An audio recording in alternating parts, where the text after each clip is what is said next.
Next जो concept है वो मैं आप लोगों को अभी आज बताऊंगी।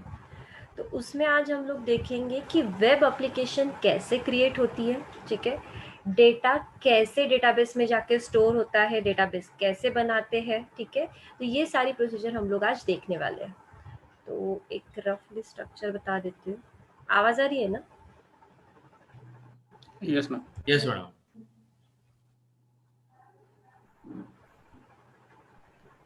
तो जैसे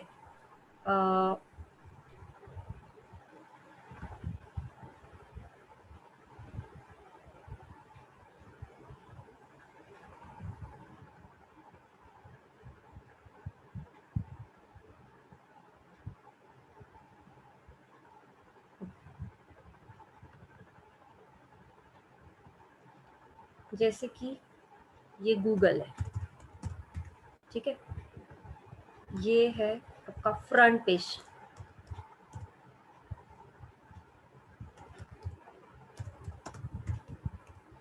ठीक है। उसके बाद ये जो है that means database,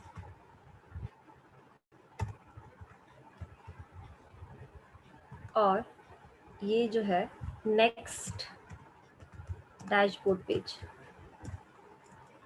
that is dashboard, ठीक है।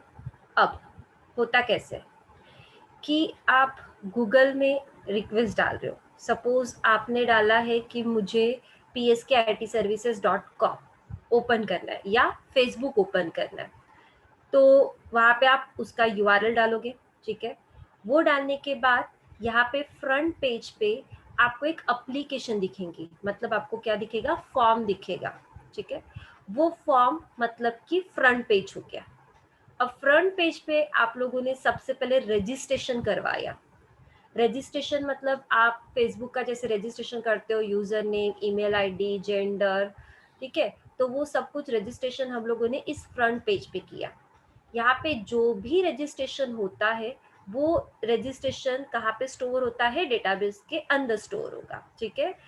जैसे डेटाबेस बनाया उसके अंदर जो फील्ड्स होंगी, तो जैसे यूजर नेम डाला तो वो यूजर नेम वाले फील्ड में स्टोर होगा, और पासवर्ड डाला तो पासवर्ड में स्टोर होगा, जेंडर डाला तो जेंडर में स्टोर होगा। तो ऐसा जो भी फ्रंट पेज का डेटा होता है वो डेटाबेस में जाके क्या करेगा, वो स्टोर करेगा।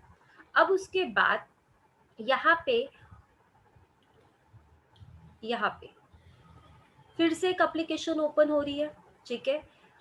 और वहां पे आप क्या करोगे, फेसबुक का यूजर नेम और पासवर्ड डालोगे, ठीक है। यहाँ पे फेसबुक का यूजर नेम और पासवर्ड डालोगे, तो वो भी फॉर्म के थ्रू ही डालोगे आप लोग, ठीक है।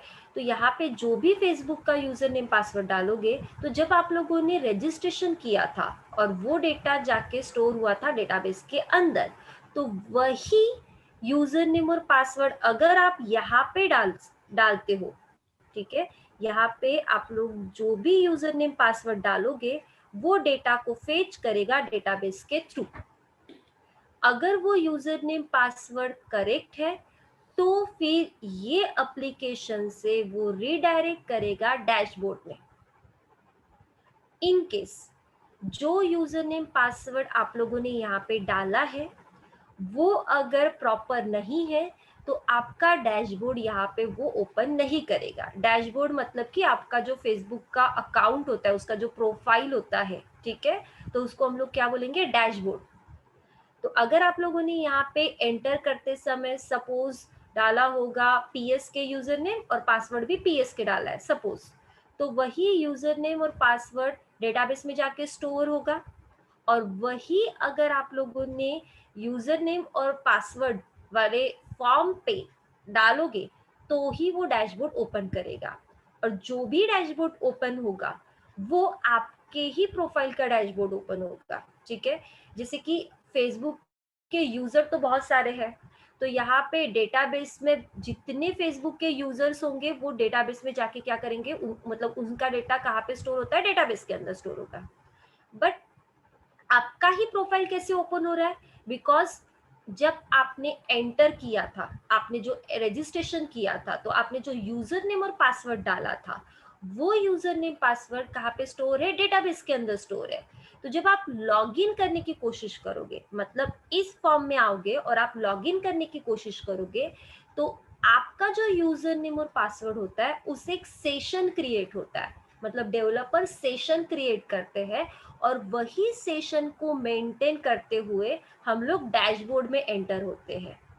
और जब वो यूजर नेम और पासवर्ड डेटाबेस से मैच हो जाएगा जो आपने एंटर किया है, तो तब जाके आपका जो सेशन स्टार्ट होता है और सेशन स्टार्ट होने के बाद आपका डैशबोर्ड ओपन होगा, मतलब पर्टिकुलर आपका ही होगा, सबका नहीं दिखेगा। जो यूजर नेम आपने लोगों ने डाला होगा वही यूजर नेम और पासवर्ड से डैशबोर्ड क्या करेगा, वो ओपन करेगा। तो उसी लिए आप मतलब यूनिक लगाते हैं किसी फील्ड को। जैसे फेसबुक में एक तो वो नंबर लेता है या ईमेल आईडी लेता है, नंबर और ईमेल आईडी यूनिक होती है। तो यूनिक लगाने के लिए वहां पे उन्होंने क्या किया होगा, प्राइमरी की लगाई होगी। तो प्राइमरी की लगाने से जो यूजर नेम और पासवर्ड है, मतलब यूजर नेम, खाली यूजर नेम, पासवर्ड तो सेम हो सकता है बट यूजर नेम क्या हो गया, यूनिक हो गया। ठीक है, तो वो यूजर नेम और पासवर्ड ये डेटाबेस के फील्ड के साथ मैच करके तब जाके आपका डैशबोर्ड क्या होगा, ओपन होगा। तो यही सारी प्रोसीजर, ये जो है, ये फ्रंट पेज कैसे डेवलप करते हैं, डेटाबेस कैसे होगा, फिर इन दोनों की कनेक्टिविटी कैसे होगी, एंड देन उसके बाद डैशबोर्ड कैसे ओपन होगा, वो मैं आज आप लोगों को बताऊंगी।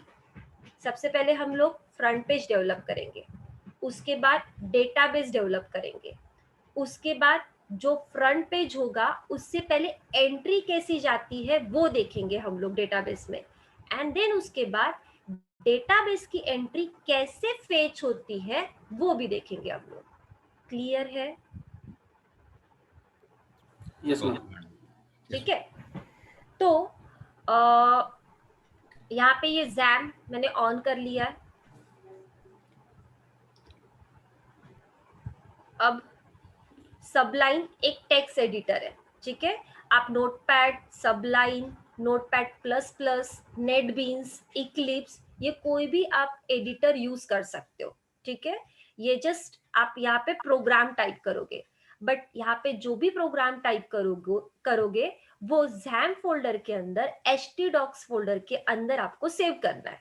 ठीक है, तो यहाँ पे सपोज htdocs ये जैम फोल्डर है, इसके अंदर ये htdocs है, इसके अंदर हम लोग एक बना लेते हैं फोल्डर। जब सर्वर पे डालोगे तो वहां पे डायरेक्टली होता है, बट हम लोग लोकल होस्ट पे काम कर रहे हैं तो हमको इधर ही करना पड़ेगा। यहाँ पे AWS सपोज, ठीक है, AWS नाम का फोल्डर बना लिया। ये कोडिंग आपको नहीं करनी है, मैं जस्ट बता रही हूँ कि कैसे होता है। ठीक है, फिर उसके बाद यहाँ मैं ओपन फोल्डर कर लेती हूँ, सी ड्राइव। आप जस्ट खाली देखो कि कैसे होता है वो बैकग्राउंड में, मतलब कैसे डेटाबेस जाएगा, कैसे एंट्री जाएगी, कैसे फॉर्म क्रिएट होता है, ये आप लोगों को देखना है।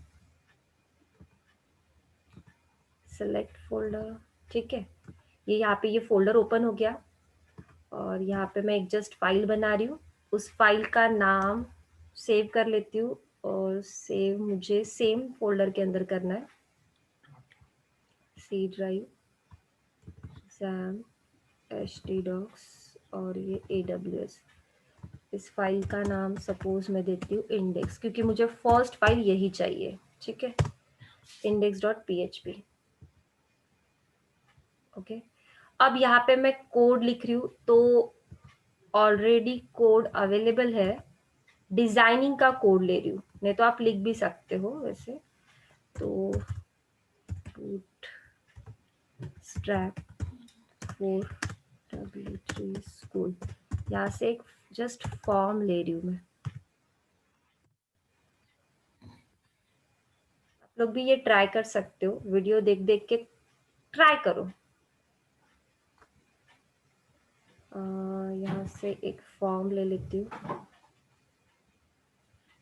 ये टेम्पलेट जैसे वर्क करता है बूटस्ट्रैप।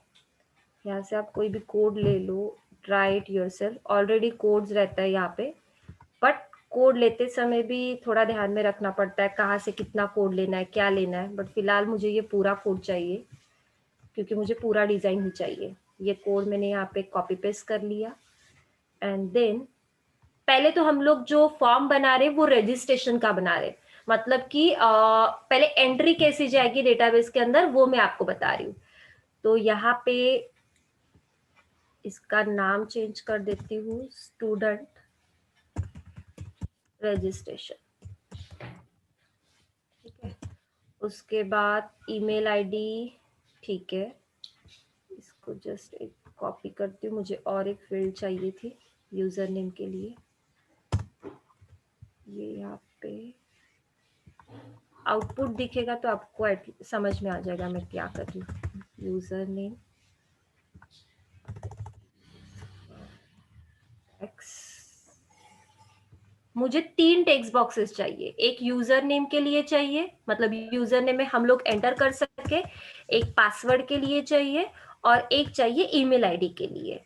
तो इसीलिए ये मैं 3 डिजाइन बना रही हूँ, मतलब 3 टेक्स्ट बॉक्सेस बना रही हूँ, उनका नाम देना जरूरी होता है। यूजर नेम, अब जिसको कोडिंग आती है उसको समझ में आ रहा होगा मैं क्या कर रही हूँ। कोडिंग किसको आती है यहाँ पे? किसी को नहीं, ठीक है। ईमेल तो दिया है यहाँ पे, नेम ऑलरेडी है यहाँ पे, ये हटा देती हूँ, ठीक है। तो यहाँ पे ये फॉर्म क्रिएट हो चुका है, ओके। इनपुट टाइप कर सबमिट, ठीक है। इसका नाम दे देती हूँ मैं, name equals to double code, ये फील्ड को नाम देना जरूरी होता है क्योंकि इससे ही डेटा हम लोगों को फेच करना होता है। और यहाँ पे फॉर्म में पोस्ट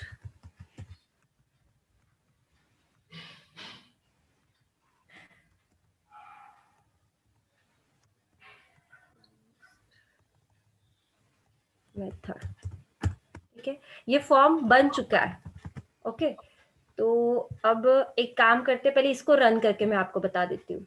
सो इसको रन करने के लिए ये टैब में जाना, लोकल होस्ट, ठीक है, स्लैश, अब हमारा जो पोर्ट है वो आई थिंक 80 ही है, तो स्लैश डायरेक्टली दिया है, और फोल्डर का नाम, जैसे मैं फोल्डर का नाम डालूंगी तो ये फॉर्म यहाँ पे क्रिएट हो चुका है। क्लियर है क्या? Okay ma'am. यही फॉर्म मैंने अभी बनाया है, ठीक है। ये जो कोड दिख रहा है वो उसी का है। जस्ट यहाँ पे प्लेस होल्डर की जगह पे जो ईमेल था उसकी जगह पे यूजर नेम, इसको सेव और ये रन, ठीक है। मतलब पहले किसकी किसकी एंट्री चाहिए, यूजर नेम, ईमेल आईडी और पासवर्ड, ये पूरा डेटा जाना चाहिए कहाँ पे, डेटाबेस में, ठीक है। तो डेटाबेस में जाना चाहिए, तो अब मुझे बनाना पड़ेगा database. So local host slash php माई एडमिन, अब डेटाबेस बनाएंगे हम लोग यहाँ पे। सो पता ही है आप लोगों को, न्यू करना है डेटाबेस, डेटाबेस का नाम AWS ही देती हूँ, ठीक है। क्रिएट, डेटाबेस का नाम दे दिया। अब हम लोगों को बनाना है टेबल।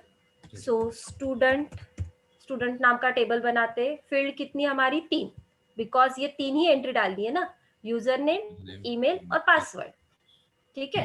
तो यहाँ पे 3 ही फील्ड लिखेंगे हम लोग और कर देते हैं गो।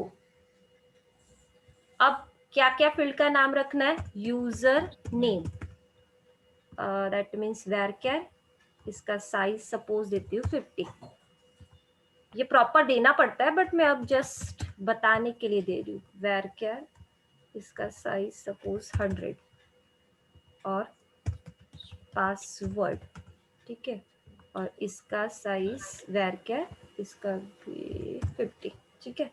ये होने के बाद एक मिनट,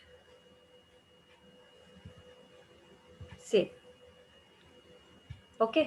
तो ये डेटाबेस बन गया, ये सबको बनाना आता है, एंड स्टूडेंट नाम का टेबल भी क्रिएट हो चुका।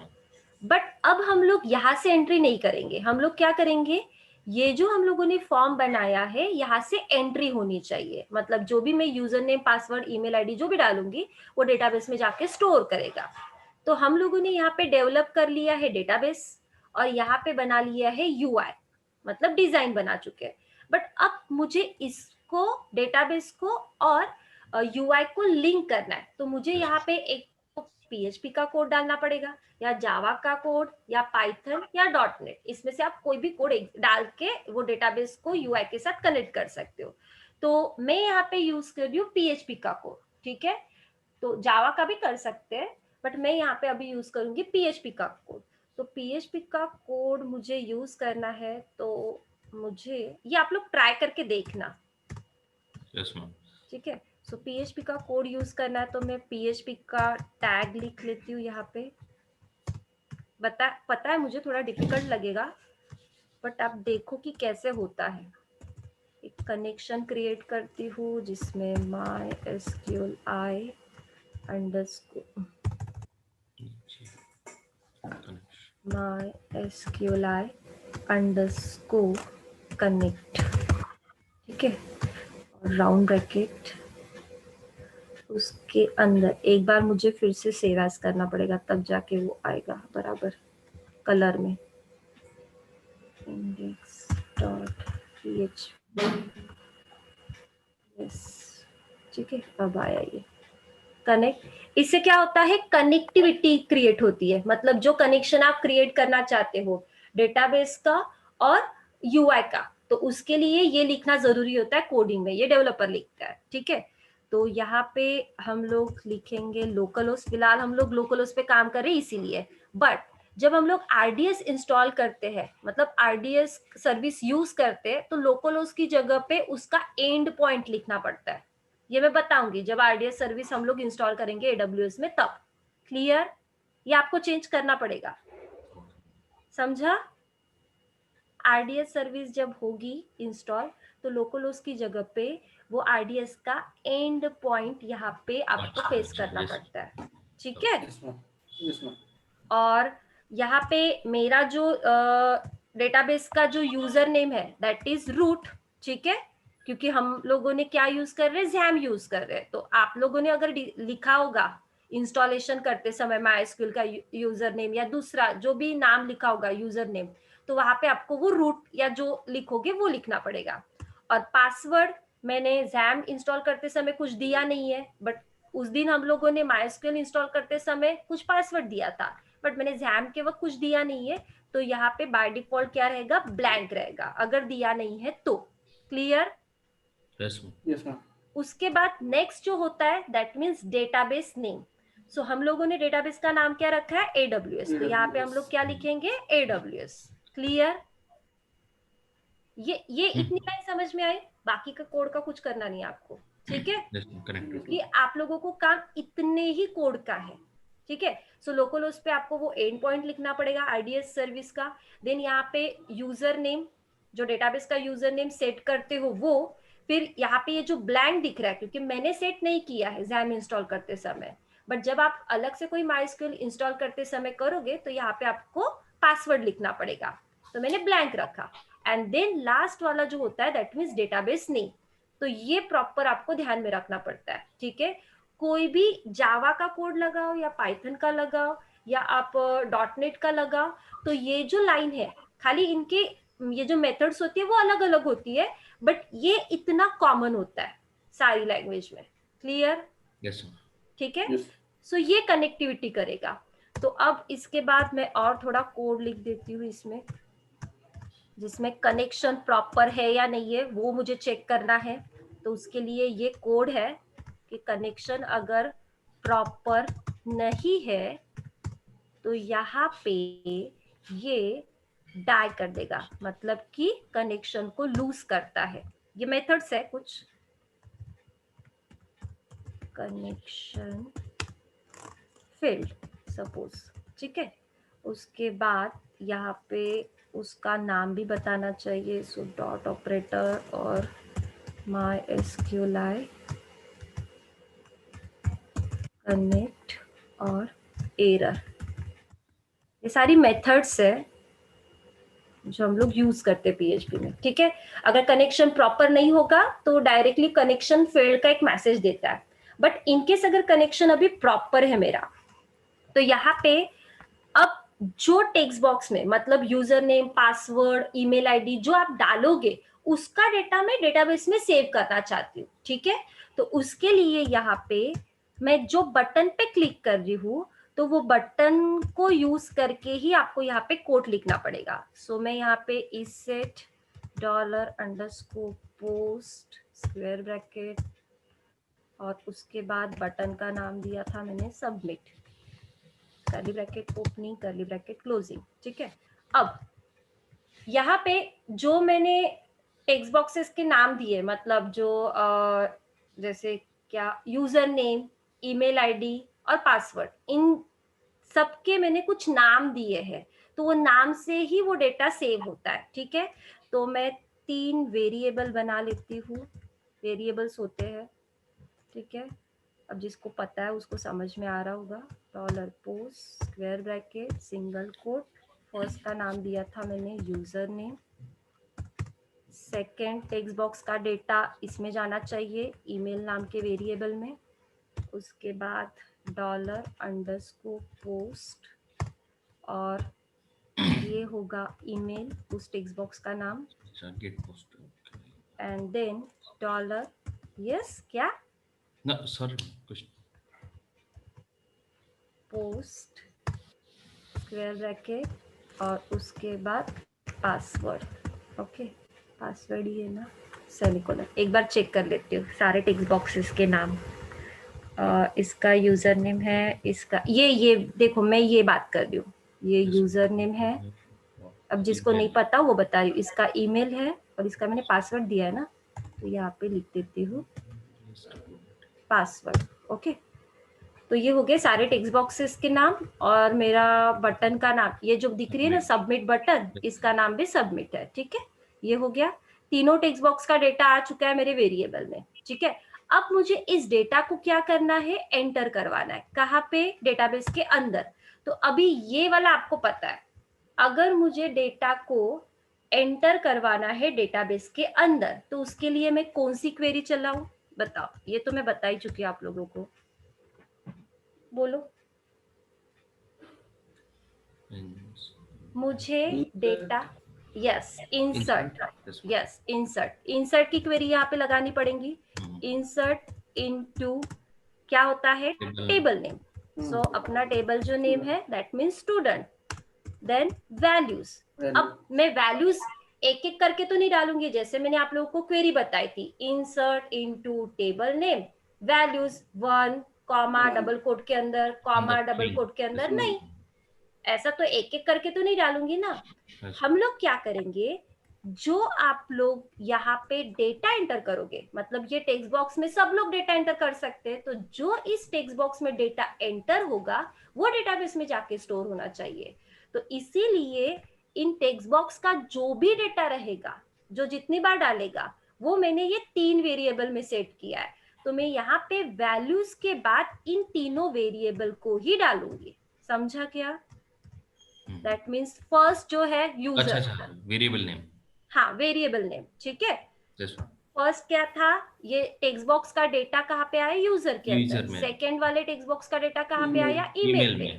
थोड़ी मतलब ये स्टोरेज पॉइंट पे जाएंगे, हाँ ये स्टोरेज पॉइंट पे, ठीक है। फिर उसके बाद थर्ड वाले का पास में डाला है, तो वही आपको ये वैल्यूज के अंदर डालना पड़ेगा। तो ऑटोमेटिकली जो डालते जाओगे टेक्स्ट बॉक्स में वो डेटाबेस में जाके स्टोर होते जाएगा इंसर्ट क्वेरी के थ्रू। क्लियर, यस मैम, ठीक है। अब यहाँ पे हाँ मैंने ये भी बोला था कि सीक्वेंस मैटर करता है। जैसे आप डेटाबेस में जिस तरीके से लिखते हो, पहले यूजर नेम लिखा, देन ईमेल लिखा, देन पासवर्ड लिखा, तो वो सीक्वेंस के थ्रू ही आपको डेटा भी डालना पड़ेगा, ठीक है। तो पहले हम लोग यूजर डाल रहे, that means user name. Second हम लोगों का क्या वेरिएबल है, ईमेल, तो ईमेल डाल रहे। और थर्ड क्या था, पासवर्ड, सो पास, ठीक है। तो ये डेटा एंटर हो चुका है। उसके बाद सॉरी, अब उसके बाद ये डेटा तो एंटर हो चुका है, बट ये देखो कनेक्शन एक जगह पे आया है, ये कौन नाम के इसमें हमारी क्वेरी है एसक्यूएल के अंदर। तो अब बताओ मुझे दोनों को तो कनेक्ट करना पड़ेगा, डेटा जाएगा कहाँ पे, बराबर है। Yes. देखो, कनेक्शन ला लिया हम लोगों ने प्रोग्राम में, ठीक है। कनेक्शन कैसे लाया? Local host, root, user name, password और डेटाबेस का नाम, कनेक्शन ला लिया। अब क्वेरी भी ला ली हम लोगों ने, क्वेरी के अंदर डेटा भी जाएगा, बट जो कनेक्शन है डेटाबेस का और जो क्वेरी है वो दोनों तो कनेक्ट होने चाहिए ना। तो उन दोनों को कनेक्ट करने के लिए एक फंक्शन होता है पीएचपी में, वो हम लोग यूज करेंगे। तो पहले तो यहाँ पे एक वेरिएबल ले लेती हूँ जिसमें रिजल्ट आएगा, और यहाँ पे फंक्शन दे देती हूँ mysql अंडरस्कोर क्वेरी, ठीक है, क्वेरी और राउंड ब्रैकेट। अब उसके अंदर मैं पहला वेरिएबल डाल रही हूँ कनेक्शन लाऊंगी, और सेकंड जो डालूंगी वो डाल रही हूँ मैं क्वेरी का, क्योंकि कनेक्शन के साथ मेरी ये क्वेरी एग्जीक्यूट होनी चाहिए। और ये होने के बाद जस्ट एक हेडर लोकेशन डाल देती हूँ,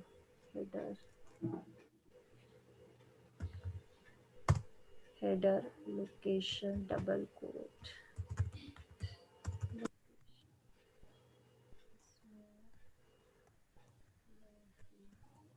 PHP। मतलब अगर ये प्रॉपर होगा, ये सब कुछ डेटा अगर डेटाबेस के अंदर जाके स्टोर होगा, तो ये सेकंड वाले पेज को रिडायरेक्ट करेगा। तो सेकंड वाला पेज मुझे बनाना पड़ेगा। सो सेव, और यहाँ पे एक और पेज बना लेती हूँ, इसको सेव कर लेती हूँ, और सेव उसी फोल्डर में कर रही हूँ login.php, ठीक है। तो पहले तो हम लोग पहले इसको रन करके देखते कि ये प्रॉपर हुआ या नहीं हुआ, ठीक है। सो ये इधर आएंगे, इसको एक बार रिफ्रेश, ठीक है। अब यूजर नेम डाल रही हूँ मैं मेरा ही नाम, password sorry email ID w@gmail.com। यहाँ पे वैलिडेशन लगाया है तो इसलिए आपको @ और डॉट सिंबल तो देना ही पड़ेगा, ठीक है। पासवर्ड मैं डाल रही हूँ कुछ, और यहाँ पे मैं सबमिट कर रही हूँ, ठीक है। डेटा गया है, और ये पेज कहाँ पे रिडायरेक्ट हो रहा है? login.php पे।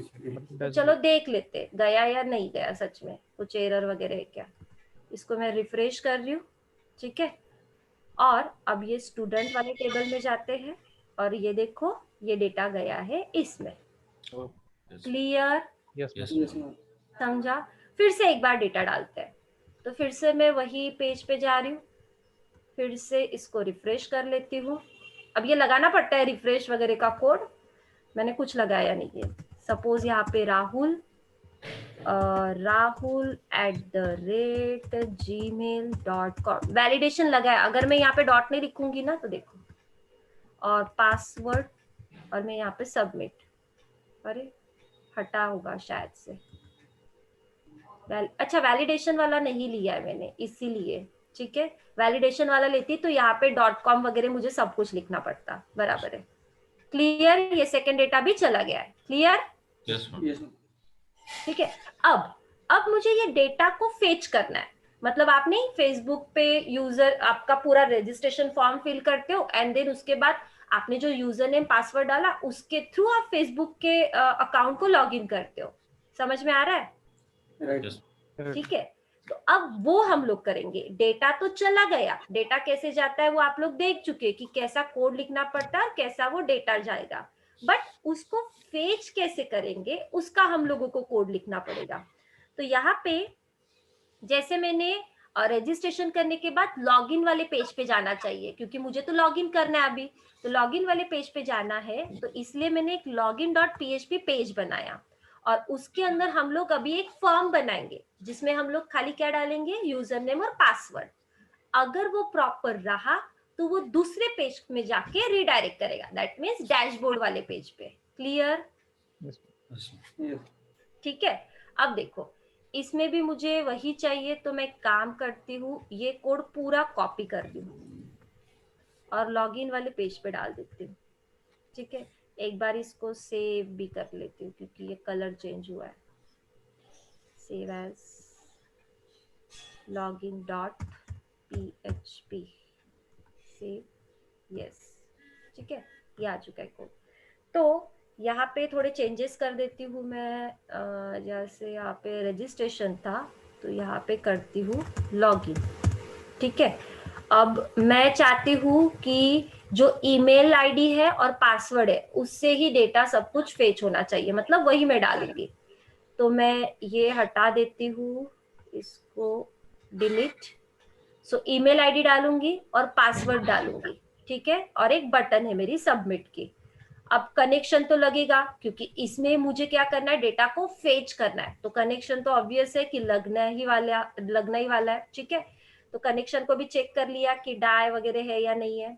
अब यहाँ पे बटन पे क्लिक करने के बाद मैं चेक करूंगी जो मैंने यूजर नेम और password, that means email ID और पासवर्ड, ये अगर प्रॉपर डाला है तो ही मैं डैशबोर्ड वाले पेज को फेच कर सकूं। तो उसके लिए अभी मुझे यहाँ पे थोड़ा कोड में चेंज करना पड़ेगा। सो बटन पे क्लिक करने के बाद ये तो मुझे चाहिए ही नहीं क्योंकि हम लोग ईमेल आईडी से चेक कर रहे हैं। सो ईमेल आईडी और पासवर्ड 2 वेरिएबल में डाल रही हूँ मैं। अब उसके बाद मैं यहाँ पे चेक करूंगी, तो मुझे ये भी नहीं चाहिए, इंसर्ट नहीं लगाना है, मुझे डेटा को फेच करना है। तो यहाँ पे पहले मैं चेक कर लेती हूँ कि जो आप यूजर नेम और पासवर्ड डाल रहे हो, इनकेस वो अगर ब्लैंक रहा तो भी तो कुछ होना चाहिए ना, कि आप लोगों को बोलना चाहिए कि आप यूजर नेम पासवर्ड डालो बराबर। आप यूजर नेम डाल रहे हो, दैट मीन्स ईमेल आईडी डाल रहे हो और पासवर्ड नहीं डाल रहे हो, तो वो भी उसने बताना चाहिए। इसलिए मैं यहाँ पे कुछ कोड लिख रही हूँ। तो यहाँ पे empty, अगर मेरा ईमेल आईडी empty रहा और ऑपरेटर या, और मीन्स या, आइदर और empty, या मेरा पासवर्ड अगर empty रहा तो यहाँ पे एक मैसेज प्रिंट करना है मुझे इको में कि please fill user name and password. ठीक है, ये एक जस्ट एरर मैसेज प्रिंट करने के लिए कि अगर आपने कुछ ब्लैंक छोड़ा है तो। बट अगर नहीं है, ब्लैंक नहीं है, that means else part, if else coding वाले पता होगा शायद से। Yes ma'am. अगर ब्लैंक छोड़ा है तो ये तो एरर शो करेगा, बट अगर ब्लैंक नहीं छोड़ा है तो मुझे अभी आप एक बात बताओ, मुझे डेटा फेच करना है, देखना है, तो उसके लिए कौन सी क्वेरी बताई थी मैंने आप लोगों को? Data select. ठीक है, सिलेक्ट क्वेरी। तो यहाँ पे एक वेरिएबल ले लेती हूँ मैं SQL, उसमें सिलेक्ट क्वेरी लगाऊंगी, सिलेक्ट स्टार फ्रॉम। ठीक है, कहा से? स्टूडेंट वाले टेबल से। बट क्या? Email and password. Yes, where email, ये जो रहता है ये फील्ड का नाम होता है। वेयर की स्पेलिंग, वेयर ईमेल, ये जो डेटाबेस के अंदर फील्ड होती है उसका नाम होगा। तो यहाँ पे ईमेल क्या है, ईमेल लिखा है और ये फील्ड का नाम पासवर्ड लिखा है। Okay, so email, email equals to, और हमारा ईमेल कहाँ पे स्टोर है? इस वाले वेरिएबल में। ठीक है, तो ये ईमेल मुझे यहाँ पे लिखना पड़ेगा। तो यहाँ पे मैं लिखती हूँ सिंगल कोट के अंदर डॉलर ईमेल। ठीक है, एंड अब देखो ईमेल और पासवर्ड दोनों के सेम होने चाहिए ना, दैट मीन्स अब अगर मैंने ये w@gmail.com डाला और सपोज यहाँ पे पासवर्ड दूसरा होता और इसका पासवर्ड डाला, तो क्या ये दोनों एक ही पर्सन का है क्या? नहीं, नहीं ना। तो दोनों का चेक करना पड़ेगा मुझे, एक ही पर्सन का ईमेल भी चेक करना पड़ेगा और पासवर्ड भी चेक करना पड़ेगा। तो इसलिए यहाँ पे एंड लगेगा। एंड मतलब कि ये भी चाहिए, और मतलब कि एक तो ये या ये, समझा क्या? Yes ma'am, logical operator. Okay, that is logical operator बोलते हैं, एंड और नॉट। ठीक है, दैट मीन्स लॉजिकल ऑपरेटर।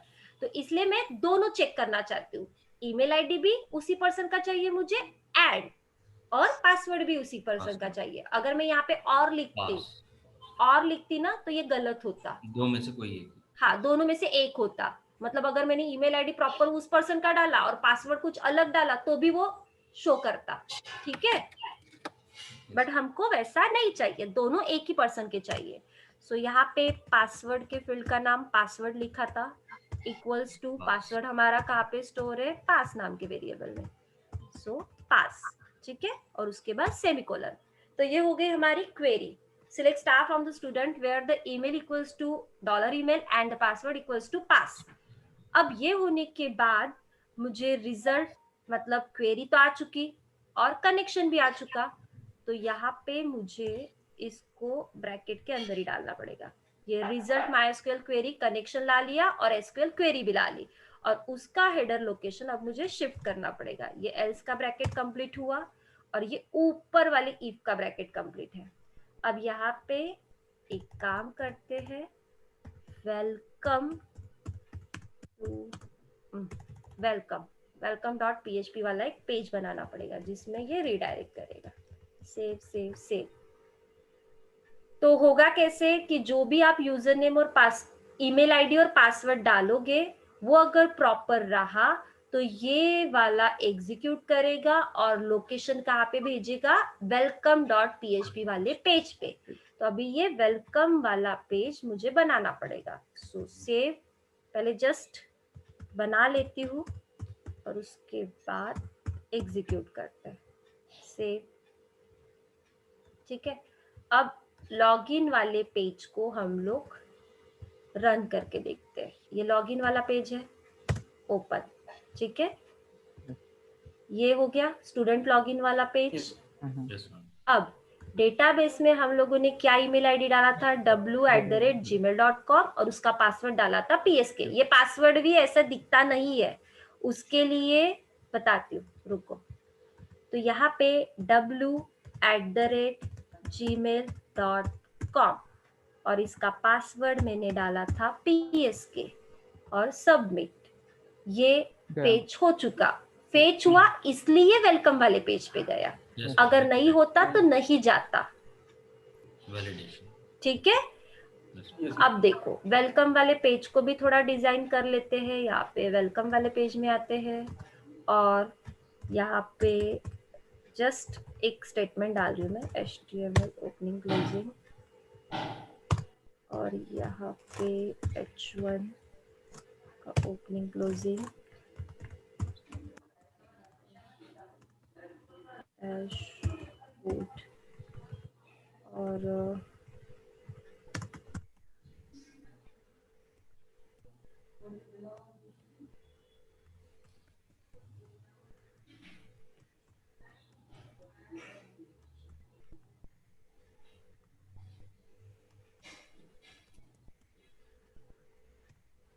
पता होगा जिसको मैं क्या लिख रही हूँ। Yes.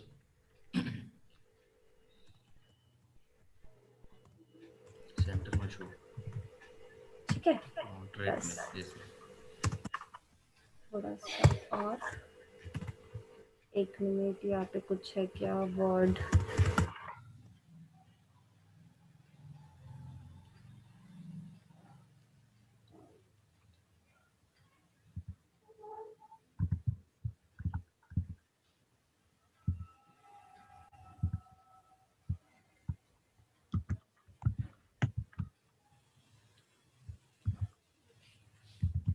ठीक है।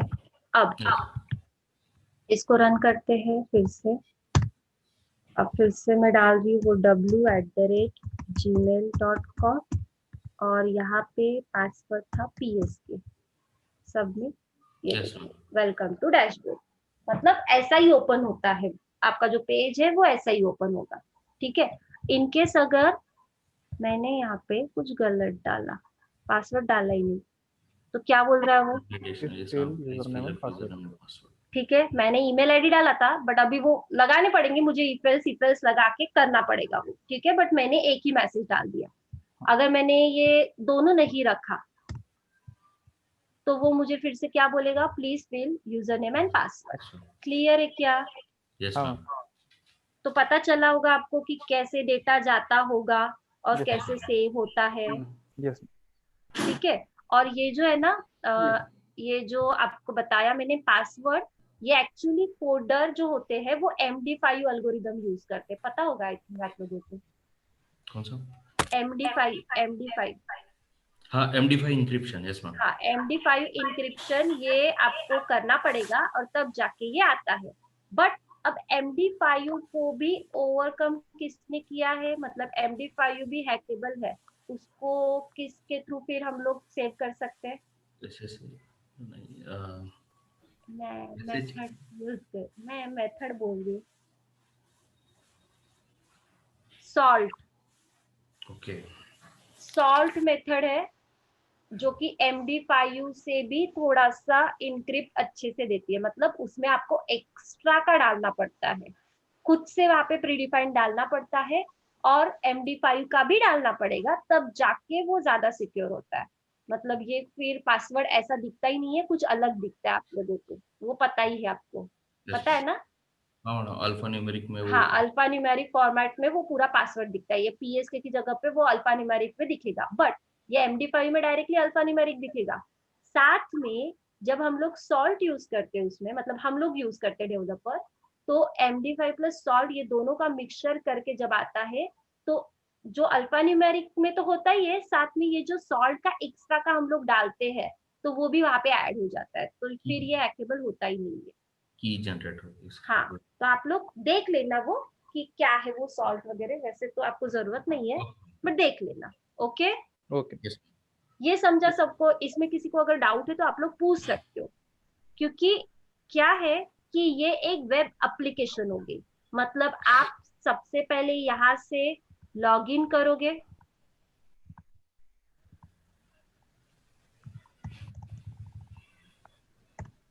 आप लॉग इन करोगे यहाँ से, फिर उसके बाद एक आपको रजिस्ट्रेशन मिलेगा, मतलब ये रजिस्ट्रेशन करोगे यहाँ से, फिर आप लॉगिन पे पेज पे जाओगे एंड देन उसके बाद वेलकम वाला पेज ओपन होगा। ठीक है, यस। होता है ना ऐसा, डिजाइन यस होता है स्टार्टिंग में, फिर हाँ उसके बाद 2 बटन होती है, आप अगर प्रीवियस मतलब यूजर होगे तो आप लॉग इन करोगे, नहीं होगे तो आप रजिस्ट्रेशन करोगे, बराबर है? Yes ma'am. अब मैंने उतना नहीं बनाया, पर जस्ट आपको दिखाने की कोशिश की कि इस तरीके से डेटा एंटर होगा, लॉगिन वाले पेज से फेच होगा, और फेच होने के बाद प्रॉपर होगा तो वेलकम वाले पेज पे जाएगा। Yes ma'am, clear? ग्रेट है। Yes ma'am. Yes clear. किसी को कुछ डाउट है तो आप लोग अभी पूछ सकते हो। नहीं। मैम AWS लेवल पर कितना का मतलब क्या करना होगा एग्जैक्ट? इधर, हाँ, इधर जो है आपको क्या करना है कि ये जो कोड है, अगर किसी को अगर कोडिंग आती है, सपोज आप लोगों ने बोला कि कोडिंग आती है हम लोगों को, तो आपको क्या करना पड़ेगा, यहाँ पे डेटाबेस मतलब RDS में हम लोग करेंगे, इसलिए मैं बोल रही हूँ, तो RDS में यहाँ पे तो आपको उसका एंड पॉइंट देना पड़ता है, वो सर्विस जब ऑन होती है तो वहां पे एंड पॉइंट में उसका पूरा मतलब पाथ होता है, वो पाथ आपको यहाँ पे देना पड़ेगा, और बाकी तो ऑलरेडी सेट किया रहता है, और मैंने क्या किया है, इस प्रोग्राम में ही ये फाइल बताई है। ओके, ये फाइल अलग से भी आप डाल सकते हो, कनेक्शन की एक फाइल अलग से भी यहाँ पे बना सकते हो, connection.php बोल लो या कुछ भी, उसमें खाली यही कोड होता है, और आपको क्या यही कोड दिखेगा, बाकी का कोड आपको नहीं दिखेगा वहां पे। तो आपको वहां पे क्या करना पड़ेगा कि ये लोकल होस्ट पे एंड पॉइंट डालना पड़ेगा, जो डेटाबेस का नाम आप लोग सेट करोगे इंस्टॉलेशन के टाइम पे, तो वो यहाँ पे डालना पड़ेगा, डेटाबेस का यूजर नेम, ठीक है, डेटाबेस का यूजर नेम, और पासवर्ड जो सेट करोगे वो डालना पड़ेगा, डेटाबेस का नाम तो वो खुद पर्सन देगा डेवलपर, तो फिर तो वो यहाँ पे ऑलरेडी रहेगा। ठीक है, और आपको फिर जो इंपोर्ट एक्सपोर्ट करते हैं वो तो करना ही है, जो प्रोसीजर मैं ऑलरेडी बता चुकी हूँ। ठीक है, मतलब ये क्रिएट करने की जरूरत नहीं है, खाली डेटाबेस बना लो, इंपोर्ट एक्सपोर्ट कर लो उसका जो भी डेटा रहेगा। समझा? मतलब आपको एप्लीकेशन मिलती है खाली, और आपको डेटाबेस की जिप फाइल मिलेंगी, डेटाबेस की जिप फाइल इंपोर्ट कर लो, खत्म, डेटाबेस का काम यहाँ पे क्लोज हो गया। उसके बाद जो वेब एप्लीकेशन मिलेंगी उसको भी तो कॉन्फ़िगर करना पड़ेगा, तो उसको कॉन्फ़िगर करने के लिए आप यहाँ पे ये जो MySQL कनेक्ट दिख रहा है, ठीक है, सबके कोड अलग अलग होते हैं, बट अगर आप PHP पे दे रहे हो वो लोग, तो आपको क्या करना पड़ेगा, यहाँ पे उसका एंड पॉइंट डालना पड़ेगा RDS का, यहाँ पे आपको यूजर नेम डालना पड़ेगा, पासवर्ड डालना पड़ेगा, और डेटाबेस का नाम, खत्म। बाकी का कोड आपको नहीं करना है। मैंने ये कोड इसलिए बताया कि कैसे डेटा जाता है ये आपको पता होना चाहिए। Yes, ma'am. Clear Rahul? Yes. बाकी यस लोग? मैम। या मैम एक्यूरेटली मतलब हाँ जैसे डेटाबेस मेरा दूसरे सिस्टम पे है, हाँ, तो जो लोकल होस्ट की जगह उसका मतलब आईपी आएगा या आईपी, फिर क्या आप आईपी ना? आईपी, आईपी आता है उसका, लोकल होस्ट नहीं आएगा, आईपी आता है वो। आईपी वही मैम, हमारे यहाँ पे जो बैंक में भी जहाँ पे हूँ यहाँ पे मतलब कैसे हम्म, 6 ब्लेड है, मतलब ब्लेड सर्वर है, तो उसमें एक एप्लीकेशन सर्वर एक डेटाबेस सर्वर। हाउ रहता है ना वैसा। हाँ हाँ मैम, तो ओरेकल लिनक्स यूज़ कर रहे हैं, तो ओरेकल एसक्यूएल वो लोग यूज़ कर रहे हैं 12c हाँ प्लस, जिसमें क्यूरी जो रन करते हो पीएल एसक्यूएल मैम, उसके हाँ थ्रू हाँ क्यूरी। पता है। ओके हाँ, एंड जो है एप्लीकेशन वो दूसरे इस पे है। अच्छा हाँ, होता है एक्चुअली। कैसा होता है कि डेटाबेस का पार्ट बहुत बड़ा है, तो इसलिए वो दूसरे सर्वर पे रखते हैं और वेब एप्लीकेशन को दूसरे सर्वर पे रखते हैं हाँ और उन दोनों को कनेक्टिविटी कर सकते हैं, ये भी होता है। अब मैंने क्या किया, मेरे पास एक लैपटॉप था तो मैंने उसी में एप्लीकेशन डाल दी, उसी में डेटाबेस इंस्टॉल कर लिया, सब कुछ उसी में चल रहा है। बट कंपनी में कैसा होता है कि वेब एप्लीकेशन अलग जगह पे डालते हैं वो लोग और डेटाबेस अलग जगह पे डालते हैं। खाली आपको ये लोकल होस्ट की जगह पे उसका पाथ देना पड़ता है जो भी आप वहां से दोगे। समझ गया जैसे मैम। मैंने अभी आरडीएस का बताया ना, सेम वैसे ही है। वीपीसी में भी बताया था सर ने कि डेटाबेस अलग करके बताया, वेब एप्लीकेशन, हाँ वीपीसी। हाँ हाँ, वीपीसी में बताया होगा, बराबर है। समझ में आ रहा है? हाँ हाँ मैम। क्योंकि डेटाबेस बहुत बड़ा पार्ट है, इतना छोटा नहीं है वो डेटाबेस। अभी तो तुम लोगों को इतना दिखा, बट बहुत बड़ा है डेटाबेस, तो उसके लिए तो अलग सर्वर लगेगा ही।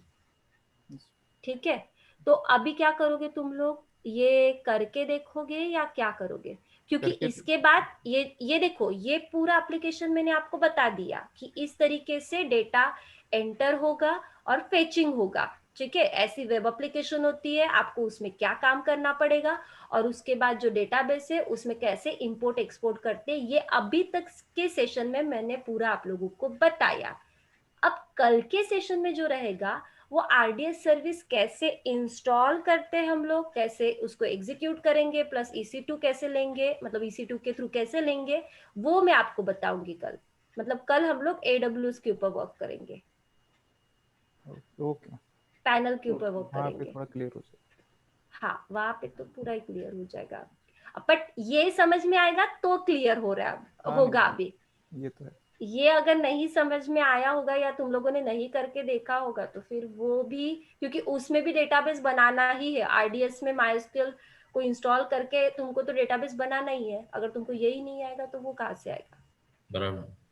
ठीक है, क्योंकि वहां पे भी वेब यस एप्लीकेशन कॉन्फ़िगर करनी है, तो अगर तुमको यही सिंपल वाली नहीं आई तो वो कैसी आएगी, है ना? तो हाँ इसलिए पहले ये करके यस देखो, ताकि वो आपको वो दूसरा वाला समझ में आ जाएगा, आरडीएस वाला। क्लियर? Yes ma'am. क्लियर। और किसी को कुछ डाउट है तो पूछो।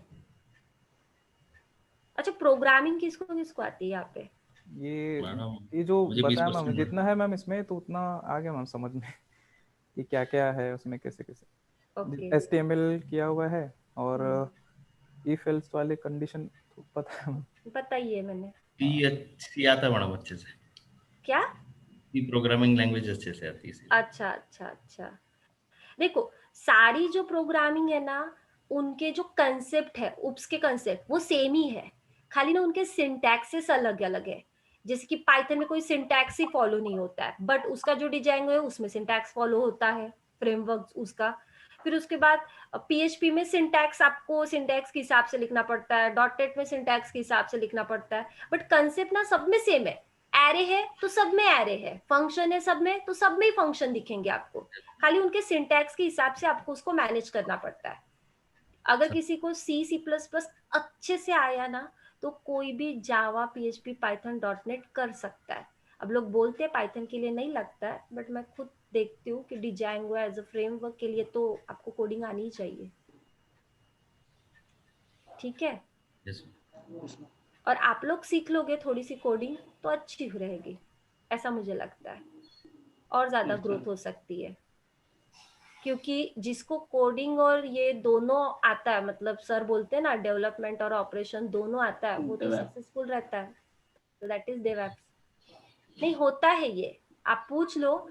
अब मैं नाम नहीं लूंगी, बट बहुत सारे लोग हैं तुम्हारे फ्रेंड्स जिनको कोडिंग और डेवलप मतलब कोडिंग और ये बाकी का ऑपरेशन पार्ट सब आता है, तो वो अच्छे से मतलब ग्रोथ कर रहे हैं, इसलिए दोनों सीख लोगे तो अच्छा रहेगा।